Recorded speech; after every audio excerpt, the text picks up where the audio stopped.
할렐루야. 하나님께서 오늘도 함께 하시고 우리를 사랑하시고 놀라우신 긍휼로 오늘 이 자리에 이렇게 불러주셨습니다. 우리를 이 자리에 그렇게 불러주셨으면 우리에게 또한 말씀을 주시고자 함이고, 우리가 그 말씀을 듣고자 하는 간절한 마음으로 사슴이 시냇물을 갈급해함 같이 주님의 말씀에 목말라 하면 주께서 깨닫게 하실 것이요, 그 깨닫게 하신 말씀이 이 세상이 하나님의 말씀으로 지어졌듯이 또한 우리의 삶도 아버지께서 오늘 깨닫게 하신 말씀으로 우리의 삶을 하나님의 뜻 가운데 강건하게 온전하게 진리 위에 세워가실 줄을 믿습니다. 이 감사하심으로 하나님 앞에 오늘 주신 말씀 앞으로 우리가 나아갈 수 있기를 소원합니다. 사도 바울을 통해서 하나님께서 로마서를 기록해 주셨는데 9장에 보면 9장의 시작이 어떻게 되었는지 기억하시죠? 사도 바울이 마음속에 애끓는 그 심정을 표현했습니다. 큰 근심과 마음에 그치지 않은 고통이 있다고 말했었지요. 9장 1절입니다. 내가 그리스도 안에서 참말을 하고 거짓말을 아니하노라.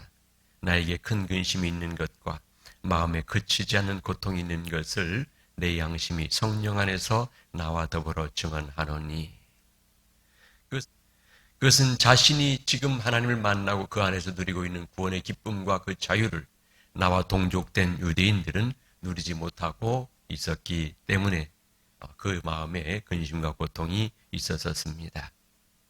그런 각도에서 오늘의 본문도 하나님을 믿는 신앙의 본질에서 벗어나서 잘못되어 있는 그 동족 유대인들을 어떻게든 깨우치고 싶은 그 애끓는 사도 바울의 심정을 통해서 하나님께서 오늘 토기장의 비유를 말씀해 주시고 있다는 것을 우리가 이 한 가지 사실을 기억하고 살펴보아야 합니다. 그렇다면 그렇게도 스스로 하나님의 백성이라 자처하는 유대인들이 철석같이 잘못 믿고 있는 것이 무엇입니까? 무엇이 그들로 하여금 하나님을 바르게 믿는 신앙의 본질을 갖지 못하게 하는 것입니까? 우선 선민의식입니다. 자기들만 선택됐다는 것이고, 또 구원은 자신들에게만 있고 이방인들에게는 없다는 것입니다. 그것에 대해서 사도 바울이 9장 초반에 선포를 하고 있었죠. 먼저 뭐라고 했습니까? 혈통이 유대인이라고 다 구원받느냐? 결코 아니라는 것입니다. 7절, 8절 말씀 보겠습니다. 또한 아브라함의 씨가 다 그의 자녀가 아니라 오직 이삭으로부터 난 자라야 내 씨라 불리리라 하셨으니 곧 육신의 자녀가 하나님의 자녀가 아니요 오직 약속의 자녀가 씨로 여기심을 받느니라. 혈통이 아니라 하나님의 약속 안에 있는 약속의 자녀라야 한다는 것입니다. 그것이 하나님의 뜻이라는 것이죠. 그리고 그 하나님의 뜻에는 불의함이 없으시다고 선포했습니다. 13절, 14절의 말씀 보겠습니다. 기록된 바 내가 야곱은 사랑하고 에서는 미워하였다 하심과 같으니라. 그런즉 우리가 무슨 말을 하리요? 하나님께 불의가 있느냐? 그럴 수 없느니라. 야곱과 에서는 한날 한시에 태어난 쌍둥이였고 둘 다 약속의 자녀 이삭으로부터 난 자녀이지만 하나님께서는 야곱을 택하셨습니다. 하나님의 주권적인 택하심입니다. 그리고 이제 이스라엘의 역사 속에 출애굽의 과정을 한번 생각해 보십시오. 하나님께서 바로를 완악하게 하셨다고 기록하고 있습니다. 그러면 사람들이 반문할 수 있죠. 바로의 마음을 완악하게 해놓으시고 바로가 그렇게 완악하게 행했다면 바로의 잘못이냐 하나님의 잘못이냐는 것입니다. 사람을 완악하게 하거나 긍휼히 여김을 받게 하거나 하는 뜻이 전적으로 하나님께 있다면 뭔가 잘못된 것이 아니냐는 것이죠. 본문 18절 19절의 말씀 보겠습니다. 그런즉 하나님께서 하고자 하시는 자를 긍휼히 여기시고 하고자 하시는 자를 완악하게 하시느니라. 혹 내가 내게 말하기를 그러면 하나님이 어찌하여 허물하시느냐 누가 그 뜻을 대적하느냐 하리니 라고 되어져 있습니다. 바로를 완악하게 하셨던 그 뜻이 무엇인지를 생각해 보아야 합니다. 왜 완악하게 하셨습니까? 9장 17절을 보겠습니다. 성시대에 내가 이 일을 위하여 너를 세웠으니 곧 너로 말미암아 내 능력을 보이고 내 이름이 온 땅에 전파되게 하려 함이라 하셨으니,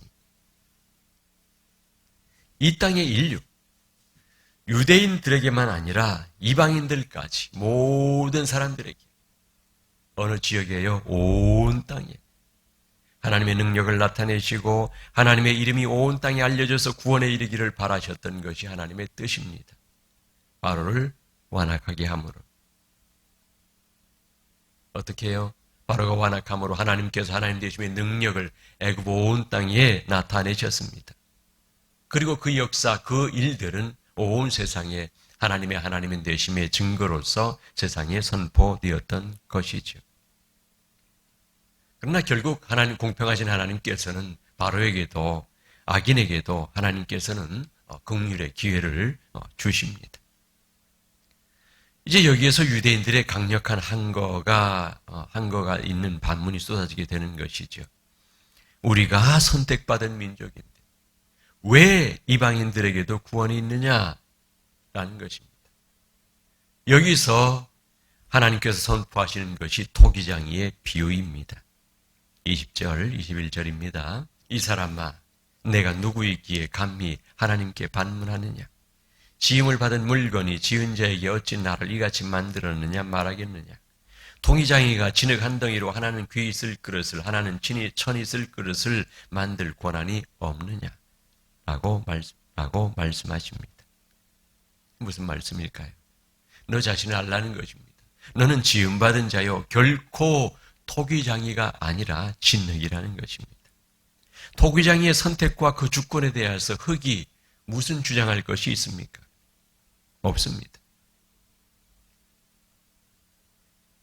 오늘 본문 22절, 23절의 말씀 보겠습니다. 만일 하나님이 그의 진노를 보이시고 그의 능력을 알게 하고자 하사 멸하기로 준비된 진노의 그릇을 오래 참으심으로 관용하시고 또한 영광 받기로 예비하신 바 긍휼의 그릇에 대하여 그 영광의 풍성함을 알게 하고자 하셨을지라도 무슨 말을 하리요? 진노의 그릇과 긍휼의 그릇을 말합니다. 진노의 그릇은 죄로 인해서 멸망받을 수밖에 없는 그런 불신자예요. 그런 자들이 있고, 긍휼의 그릇은 하나님의 은혜를 입어서 그 영광을 받기로 예비된 자들인 것이죠. 하나님께서 그들에게 긍휼을 베풀어 주신 것입니다.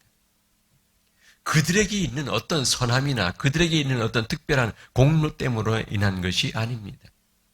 앞에 11절의 말씀처럼 오직 부르시는 이로 말미암아서 된 것인데 24절을 보면 이 그릇 곧 유대인 중에서뿐 아니라 이방인 중에서도 부르신 자니라. 긍휼의 그릇은 우리인데 곧 유대인 중에서뿐만 아니라 이방인 중에서도 부르신 자니라. 유대인들은 결코 동의할 수 없겠지만 이방인들과 함께라는 것입니다. 이것이 하나님의 뜻입니다. 부르신 자만이 여기에 속하는 것이죠. 부르심은 하나님의 주권에 속한 일입니다. 그러니 착각하지 말라는 것입니다. 이미 호세아 선지자를 통해서도 이사야 선지자를 통해서도 하나님께서 이미 말씀하신 바라는 것을 확증합니다. 본문 25절에서 29절까지 말씀 보겠습니다. 호세아에 그래도 이르기를 내가 내 백성 아닌 자를 내 백성이라 사랑하지 아니한 자를 사랑한 자라 부르리라. 너희는 내 백성이 아니라 한 그곳에서 그들이 살아계신 하나님의 아들이라 일컬음을 받으리라 함과 같으니라. 또 이사야가 이스라엘에 관하여 외치되 이스라엘 자손들의 수가 비록 바다의 모래 같을지라도 남은 자만 구원을 받으리니 주께서 땅 위에서 그 말씀을 이루고 속히 시행하시리라 하셨느니라. 또한 이사야가 미리 말한 바 만일 만군의 주께서 우리에게 씨를 남겨두지 아니하셨더라면 우리가 소돔과 같이 되고 고모라와 같았으리로다 함과 같으니라. 아멘. 유대인들은 자신들만 하나님의 백성이라고 생각했지만 하나님께서는 내 백성 아닌 자를 내 백성이라 사랑하지 아니한 자를 사랑한 자라 부를 것이다 이미 선포하셨습니다. 하나님께서는 유대인과 이방인 출신이 중요한 것이 아니라 다 함께 부르셔서 하나의 긍휼의 그릇이 되기를 원하셨던 것입니다. 사실 하나님께서 이스라엘 백성을 선민으로 언약 백성으로 택하셨던 것도 그 이유가 무엇입니까? 그것은 바로 출애굽 당시에 바로를 완악하게 하나님께서 하셨던 것처럼 이스라엘 백성을 언약 백성 삼으시고 이 땅 온 인류에 대하여 이스라엘 역사를 통해서 하나님의 언약을 선포하시려고 하셨던 것입니다. 그것을 깨달아야 하는 것이죠. 본문 30절에서 33절까지 보겠습니다. 그런즉 우리가 무슨 말을 하리요? 의를 따르지 아니한 이방인들이 의를 얻었으니 곧 믿음에서 난 의요. 의의 법을 따라간 이스라엘은 율법에 이르지 못하였으니 어찌 그러하냐? 이는 그들이 믿음을 의지하지 않고 행위를 의지함이라. 부딪힐 돌에 부딪혔느니라. 기록된 바 보라 내가 걸림돌과 거치는 바위를 시온에 두노니 그를 믿는 자는 부끄러움을 당하지 아니하리라 함과 같으니라. 토기장이의 손에 있는 진흙 같은 유대인들아, 너희가 무엇이간데 완악하고 교만하여 하나님의 주권 앞에 항변하려는 것이냐? 너희가 자신들은 혈통이 유대인이요 할례받은 민족이라고 자신들만 구원 안에 있는 긍휼의 그릇이라고 자고하지 말고 이방인들은 진노의 그릇이라고 착각하지 말라는 말씀입니다. 너희들이 죄인이라고 버려진 그릇이라고 정죄하는 이방인들, 하나님께서 토기장이신 하나님께서 선택하셨는데 누가 감히 그 하나님을 비난할 수 있느냐는 것입니다. 진노의 그릇과 긍휼의 그릇, 유대인들이 스스로 자신들은 긍휼의 그릇이고 이방인들은 진노의 그릇이라고 규정했죠. 또한 세상에서도 이러저런 조건으로 규정할 수도 있습니다. 그렇다고 하나님께서 그 판단대로 가시는 것이 결코 아니시죠. 정말로 진노의 그릇으로 내팽개친 것 같은 그런 그릇일지라도 하나님께서는 결코 버리지 아니하십니다. 그것이 무슨 뜻입니까? 오래 참으신다고 되어 있지 않습니까? 진노의 대상을 향해서 하나님께서 오래 참으시는 그 이유는 그의 백성으로 선택하신 자들에게 긍휼을 베푸시고 구원으로 나아올 수 있는 기회를 아낌없이 충분히 주시려는 데 있습니다. 참으로 우리가 인생의 눈으로 볼 때에도 진노를 받을 것 같은 그런 세상과 세상 일들 가운데서도 그런 일이 심판이 즉각 일어나지 않고 있는 것은 하나님께서 이 패악한 세상 가운데에서 인내하시고 기다리시고 구원의 기회를 주시려고 참으시기 때문입니다. 우리는 오늘 이 토기장이의 비유의 이 말씀 앞에서 우리는 무엇을 생각해야 합니까? 우리의 눈, 우리의 기준으로 누가 선택되지 않냐, 누가 긍휼의 그릇이냐, 누가 진노의 그릇이냐, 거기에 집중할 것이 결코 아닙니다. 어떤 일이죠? 내가 판단해서 무엇 할 것입니까?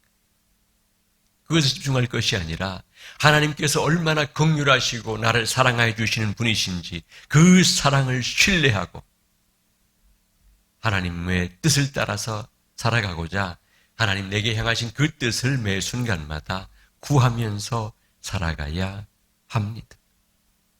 믿음의 사람으로 하나님 백성답게 살아가고자 애쓰되 나의 어떠한 무언가를 하나님께 내밀어서 그와 같은 긍휼을 입으려고 하는 어리석음을 버려야 합니다. 유대인들이 어떻게 했습니까? 할례로서 율법을 외형적으로 준수하는 그 어떠한 무언가로 하나님 앞에 나아가고 선택받음에 대한 증거를 삼고자 했었습니다. 우리는 그러지 말아야 합니다. 오늘 본문이 유대인들의 착각을 깨뜨리고 있지 않습니까? 하나님께서 우리를 사랑하심에 그 놀라우신 진리 앞에 우리가 죄인 되었을 때에 우리를 대속하기 위해서 우리 주 예수 그리스도를 보내주신 그 하나님을 신뢰하고 내 안에 있는 선민의식과 할례를 깨닫고 제거해야 합니다. 나는 유대인이 아닌데요. 유대인이 아니어도 선민의식이 있을 수 있습니다. 유대인이 아니어도 할례가 있을 수 있습니다. 신앙생활이 나는 4대째 벌써 신앙생활을 한다라는 그런 자부심이 있고, 또는 내가 신앙생활을 한 지 벌써 60년이 되었다고, 그 시간, 그 세월 많은 사람들 앞에 목격된 나의 믿음의 걸음이 나의 선민의식일 수 있고, 내가 받은 교회에서의 직분이, 내가 하나님의 나라, 하나님의 전을 위해서 수고한 그 많은 수고와 봉사와 그런 흔적들이 나의 할례가 될 수 있습니다. 그러다 보면 유대인들처럼 내가 가진 그 선민의식과 할례로서 나는 긍휼의 그릇이요, 그러지 못한 저들은 진노의 그릇이라 착각하며 편견 속에 빠져 있을 수 있습니다. 결코 그렇지 않습니다. 내게 무엇이 있습니까? 내가 가진 선민의식이 무엇입니까? 할례가 무엇입니까? 오늘 이 시간 하나님 앞에 여쭙고 깊이 기도하고 살피면서 그것을 깨닫고 다 깨뜨리고 버려야 합니다.